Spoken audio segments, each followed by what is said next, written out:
जीवन में एक बार ऐसा दौर आया जब मैं बैंकरप्ट हो गया, दिवालिया हो गया। मेरी बनाई हुई कंपनी घाटे में चली गई, करोड़ों का कर्जा चढ़ गया, मेरा व्यक्तिगत बैंक बैलेंस जीरो यानी शून्य हो गया। कमाई के सब जरिए बंद थे और सरकार की तरफ से घर पर कुर्की के छापे लग गए। ये बात धीरूभाई को पता चली। बिना किसी से पूछे या जाने उन्होंने अपने छोटे बेटे और मेरे मित्र अनिल से कहा, इसका बुरा वक्त है, इसे कुछ पैसे दे दो।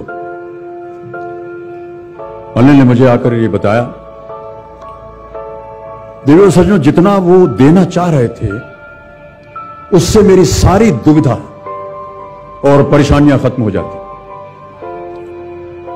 उनकी उदारता पर मैं भावुक हुआ, लेकिन मुझे लगा कि मैं उनकी उदारता को स्वीकार न कर पाऊंगा। ईश्वर की कृपा रही और कुछ संकट के दिनों के बाद समा बदला, काम मिलना शुरू हुआ और धीरे धीरे मैं अपने सारे कर्जे उतार पाया। एक शाम धीरूभाई के निवास स्थान से इवेंट पर एक दावत के अवसर पर मुझे भी आमंत्रित किया गया।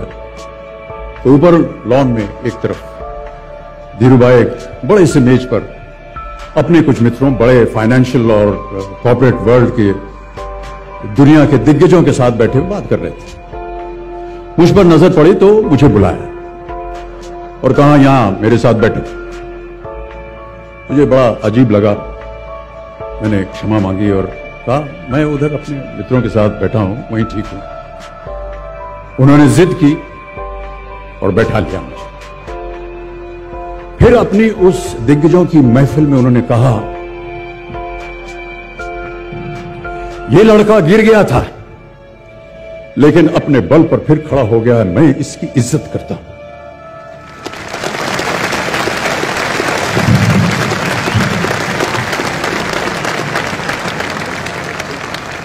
उनका ये व्यवहार और उनके वो शब्द मेरे लिए उस धनराशि से हजारों गुना ज्यादा मूल्यवान थे, जितना कि वे मुझे मेरी संकट से बाहर आने के लिए देने के लिए तैयार थे। कर्मयोगी थे वो। कहते थे, ईश्वर ने हमें दो मार्ग दिए हैं उन तक पहुंचने के लिए, एक भक्ति और ध्यान का और दूसरा कर्म और ज्ञान का। मैं दूसरे मार्ग पर चलने वाला इंसान हूं। कर्म को धर्म मानता हूं और ज्ञान को ही ईश्वर।